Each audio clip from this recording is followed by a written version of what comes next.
esa sombra que te sigue, la que se alarga cuando la luz se debilita. ¿Alguna vez te has preguntado si es realmente tuya o si simplemente te ha elegido como su lienzo? No te atrevas a apagar este video. Si lo haces, te prometo que esta noche, cuando estés solo en la penumbra, tu sombra se moverá cuando tú no lo hagas, y sabrás que te he enviado un recuerdo de mi galería. Ahora que tengo tu indivisa atención, quédate conmigo, pues la historia de esta noche es la de un artista que creía dominar las sombras, sin saber que ellas son las únicas y verdaderas maestras. Y su lienzo... su lienzo final es una obra de arte que se retuerce en mis pasillos. Antes de que su nombre se convirtiera en un pigmento de dolor, en vuestro mundo era conocido como Ceylan. Era un pintor, y uno brillante, un maestro de la técnica. Sus manos podían replicar la textura de la seda, el brillo de una lágrima, la compleja geografía de un rostro anciano con una precisión que rozaba lo inhumano. Sus obras eran anatómicamente perfectas, cromáticamente impecables, pero estaban vacías. Lo observé durante mucho tiempo, desde mi palco de ceniza. Veía su frustración, una tormenta silenciosa tras sus ojos grises. Podía pintar un rostro, pero no la historia que había detrás. Podía pintar unos labios, pero no el eco de la risa o el veneno de la mentira que habían pronunciado. Sus retratos eran cáscaras exquisitas, cuerpos sin alma. Los críticos lo alababan como un prodigio técnico, pero siempre añadían la misma daga sutil. Carece de corazón. Esa palabra lo obsesionaba. Corazón. Alma. Abstracciones que él no podía mezclar en su paleta. Su estudio, un ático con olor a trementina y soledad, se convirtió en una tumba de sus fracasos. Docenas de lienzos lo miraban con ojos vacíos, perfectos en su forma, pero mudos. Destruyó muchos de ellos en ataques de rabia impotente, rasgando los rostros sonrientes, apuñalando los ojos sin vida. Anhelaba una sola cosa: el poder de capturar no solo la carne, sino el espíritu que la animaba. No quería ser un fotógrafo con un pincel, quería ser un ladrón de esencias. Y la desesperación, mi querido oyente, es una oración que siempre encuentra un Dios dispuesto a escuchar, especialmente un Dios como yo. Su salvación, o más bien su condena, no llegó en una encrucijada a medianoche. Mis métodos son más elegantes. Llegó en la forma de una pequeña y polvorienta tienda de arte en un barrio de su ciudad que juraría no haber visto antes. Una tienda encajada entre dos edificios, como un secreto olvidado. El aire en su interior era denso, olía a pigmentos antiguos y a algo más, a arrepentimiento. Detrás del mostrador, un anciano que parecía hecho de la misma madera seca y agrietada que los estantes, lo observó con ojos que no parpadeaban. Ceylan buscaba algo nuevo, un color, una técnica que despertara su arte. El anciano, sin que él dijera una palabra, pareció entenderlo. Se dirigió a una caja de madera cerrada con un cierre de latón oxidado. Los pigmentos comunes pintan la superficie, susurró el anciano, con una voz como el roce de la arena sobre el pergamino. Pero hay otros, que pintan lo que hay debajo. Abrió la caja. Dentro, sobre un lecho de terciopelo negro raído, no había tubos de óleo. Había 3 pequeñas piedras, más negras que el carbón. No reflejaban la luz, parecían devorarla.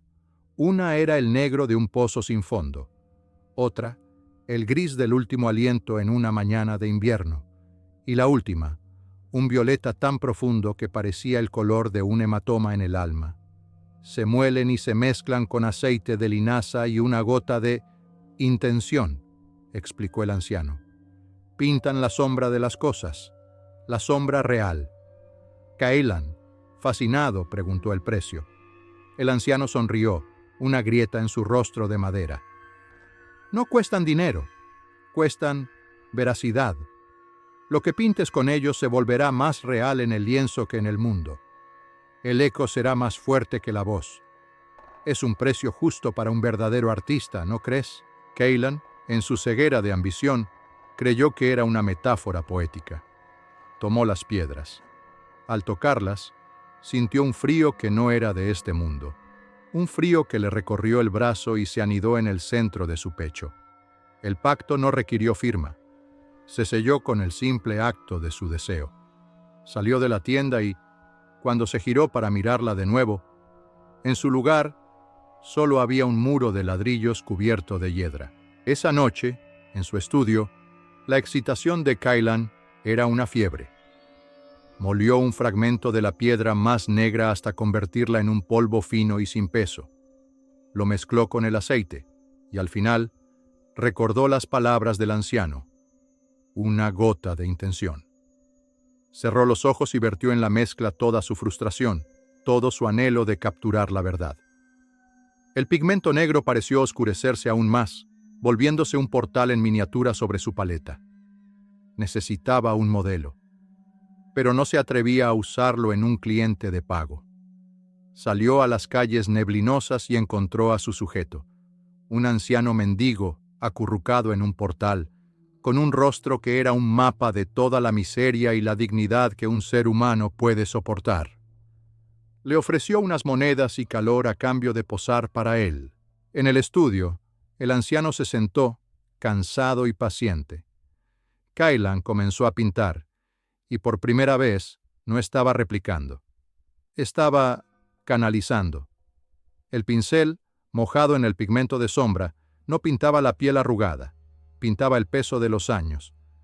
No pintaba los ojos nublados por las cataratas, pintaba el eco de todas las tristezas que esos ojos habían visto. Usó el pigmento negro para las sombras bajo los pómulos, para la profundidad de las pupilas, para el contorno de un labio ajado. Cuando terminó, al amanecer, retrocedió para contemplar su obra, y se quedó sin aliento. El hombre en el lienzo era más real que el hombre que dormitaba en la silla. Los ojos del retrato no estaban nublados. Brillaban con una inteligencia cansada y una profunda resignación. La piel no parecía arrugada. Parecía viva, pulsante con el recuerdo del sol y el viento. Podía casi oír el latido de su corazón. Había capturado no solo su rostro, sino su alma. Le dio al anciano más monedas de las prometidas y lo despidió. El mendigo se marchó, un poco más encorvado, un poco más silencioso que antes. Cailan se quedó hipnotizado frente a su obra maestra. Por fin era un dios. No sabía que, a unas calles de distancia, el anciano mendigo se sentó en un banco, sintiendo un vacío que nunca antes había conocido. No era hambre. Era como si alguien le hubiera robado un recuerdo precioso, una parte de sí mismo que no podía nombrar. El eco, en el estudio de Cailan, ya era más fuerte que la voz. El retrato del mendigo fue la llave. Cailan lo presentó en una exposición y el mundo del arte se postró a sus pies. Los mismos críticos que hablaban de su falta de corazón ahora escribían odas a su profundidad insondable, a su capacidad para pintar la psique humana. Las comisiones llovieron. Los ricos y poderosos, los bellos y los vanidosos, todos querían ser inmortalizados por el pincel del hombre que pintaba almas. Y Cailan, ahora adicto al poder y a la aclamación, abrazó su oscuro don. Se convirtió en un depredador selectivo. Su estudio se llenó de los rostros de la élite, y con cada retrato, el ritual se repetía. Utilizaba los pigmentos de sombra con una precisión quirúrgica solo para los detalles que contenían la esencia. Una curva de desdén en el labio de un duque, un brillo de crueldad en el ojo de una condesa, la falsa piedad en las manos de un obispo, y sus modelos se desvanecían, no de forma obvia. El duque, conocido por su ingenio mordaz, se volvió apático y aburrido. La condesa, famosa por su ambición feroz, perdió su empuje y se retiró a una vida de reclusión. El obispo perdió su fe. Cailan no robaba sus vidas, robaba aquello que los hacía ser ellos mismos. Les dejaba la cáscara, la apariencia, mientras él se quedaba con la esencia. Creó una galería privada en una parte oculta de su mansión. Allí colgaba sus obras maestras, y esa galería era un lugar vivo. Los ojos de los retratos te seguían por la habitación. A veces, en el silencio de la noche, juraría que podía oír susurros emanando de los lienzos, ecos de las ambiciones, los secretos y las pasiones que había aprisionado. Era su congregación de almas robadas, y él era su único Dios y su único carcelero. Caminaba entre ellos cada noche, sintiéndose un titán, un coleccionista de espíritus, sin darse cuenta de que cada alma que añadía a su colección añadía un nuevo eslabón a la cadena que se estaba forjando para él aquí, en mis dominios. El poder, especialmente el poder robado, es un narcótico que exige dosis cada vez mayores. Kailan ya no pintaba por el arte, pintaba por la emoción de la caza, por la sensación de dominio absoluto. Se volvió descuidado, arrogante. Empezó a elegir a sus víctimas no por su prestigio, sino por el desafío, o simplemente por capricho. Un joven poeta cuya pasión envidiaba. Una cantante cuya voz le parecía demasiado pura. Un rival pintor cuyo talento se acercaba demasiado al suyo. Pero el pacto, como todos los míos, tenía una letra pequeña que no se molestó en leer. Los pigmentos no eran una herramienta inerte, eran una entidad. Y empezaron a dejar su marca en el usuario. Comenzó a ver sombras donde no debería haberlas. Sombras que se movían por el rabillo del ojo en su estudio, incluso a plena luz del día. Al principio, lo achacó a la fatiga, al humo de su pipa, pero las sombras se volvieron más audaces. A veces, al mirar su propia mano sosteniendo el pincel, le parecía que su sombra en la pared era más grande, más oscura, con dedos más largos y afilados que los suyos. El pigmento también empezó a afectarle físicamente. La piel de sus manos, constantemente en contacto con la mezcla, adquirió una palidez cerosa y una sensibilidad al frío. Y lo más perturbador de todo, su propio reflejo en el espejo empezó a cambiar.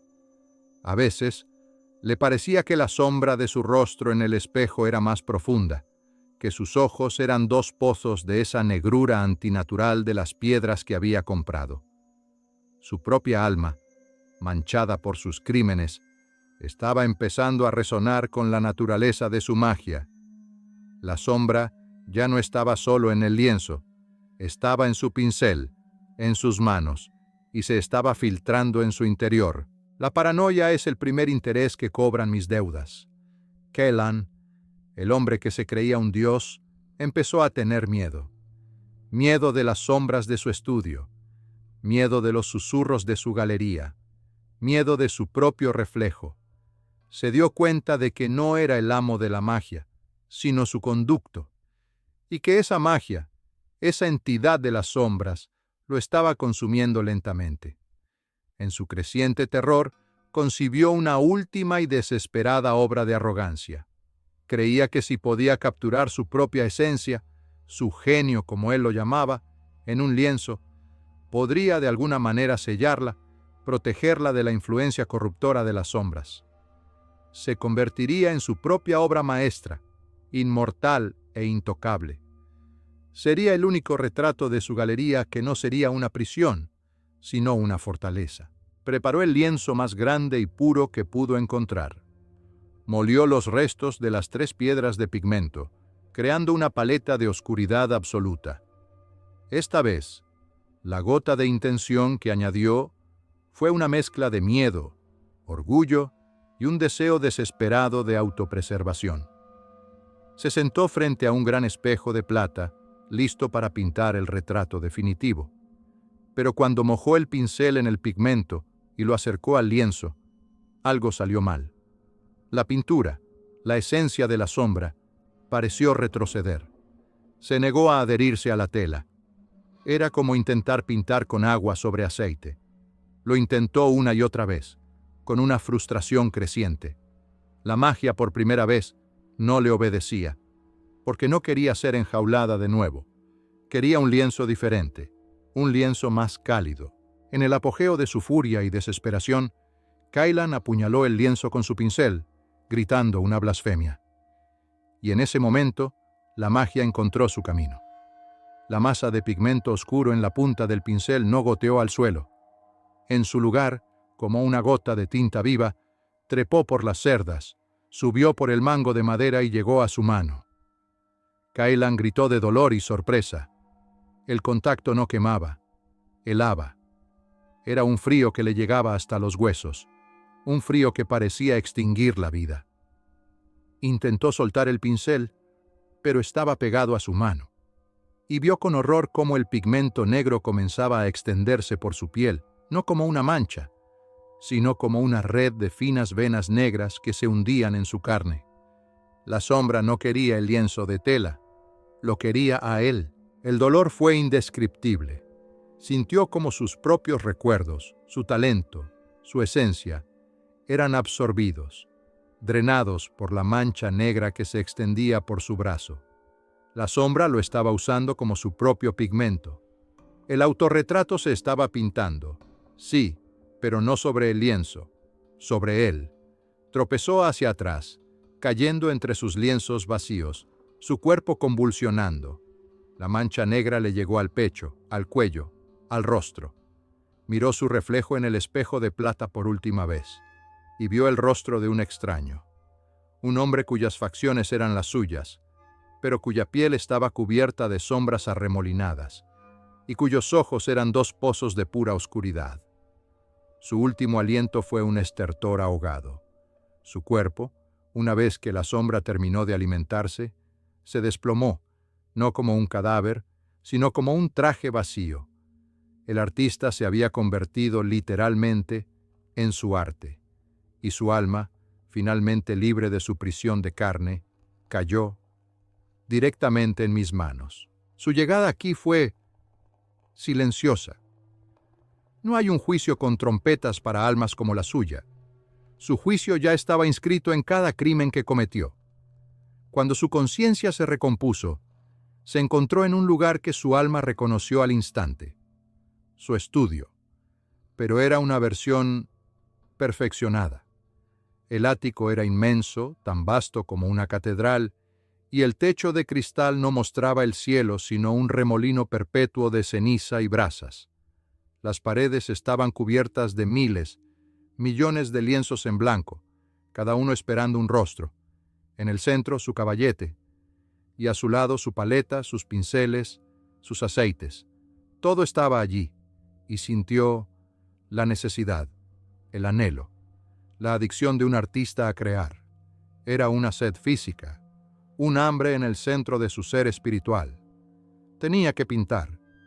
Era la única ley de su nueva existencia. Se acercó al caballete, tomó su paleta, sus pinceles. Se sentía bien, se sentía en casa. Iba a crear su obra maestra definitiva, libre de las limitaciones de la carne. Abrió sus botes de pigmento, bermellón, azul cobalto, amarillo de cadmio. Todos estaban allí. Pero cuando intentó ponerlos en la paleta, se convirtieron en polvo gris y cayeron al suelo. Probó con otro y otro, todos iguales, ceniza. Intentó pintar con la ceniza, pero ésta no se adhería al lienzo. Se dio cuenta, con un horror que crecía lentamente, de que estaba en el paraíso de un artista, pero sin colores. Estaba en un mundo de potencial infinito, pero era impotente. Un tántalo con un pincel en la mano, y la necesidad de pintar crecía, convirtiéndose en un dolor físico, un calambre en su alma. Después de eones de esta tortura de impotencia, me digné a visitarlo. Me aparecí no como una bestia, sino como un crítico de arte, vestido con sombras. Un artista necesita color, ¿no es así, Kailan? Le dije con una sonrisa que no llegó a mis ojos. Y el arte verdadero, como siempre has sabido, exige un sacrificio. Aquí, simplemente, el proceso es más honesto. Señalé su mano espiritual. ¿Quieres rojo?, le pregunté. El rojo de la pasión, de la vida. Aprieta el puño. Dudó, pero la necesidad era demasiado grande. Apretó el puño, y de entre sus dedos fantasmales comenzó a gotear una sustancia espesa y carmesí, su propia esencia, su vitalidad residual, convertida en pintura. Gritó, porque el proceso era como desangrarse el alma. ¿Quieres azul? Continué. El azul de la melancolía, del arrepentimiento. Llora. Y de sus ojos brotaron lágrimas que no eran de agua, sino de un pigmento azul profundo y doloroso. ¿Y el negro? El negro de las sombras que tanto amabas. Le puse una mano en el pecho. Recuerda cada alma que robaste, siente su vacío. Ceylan se dobló convulsionando y de su boca brotó una bilis negra y aceitosa, el pigmento de la culpa. Ahora tenía su paleta. Para pintar debía desmembrarse. Cada color era una forma diferente de agonía. El blanco, el más raro, solo podía obtenerlo raspando el polvo de sus propios huesos espirituales. Su tormento no era un castigo pasivo, era un acto creativo. Para cumplir con la única necesidad de su existencia, pintar, debía destruirse a sí mismo, pincelada a pincelada. ¿Y qué pinta?, te preguntas. No pinta sus propios sueños, ni paisajes infernales. Su condena es mucho más poética. Está obligado a pintar, uno por uno, los retratos de cada alma que destruyó en la tierra. El mendigo, el duque, la condesa, el joven poeta.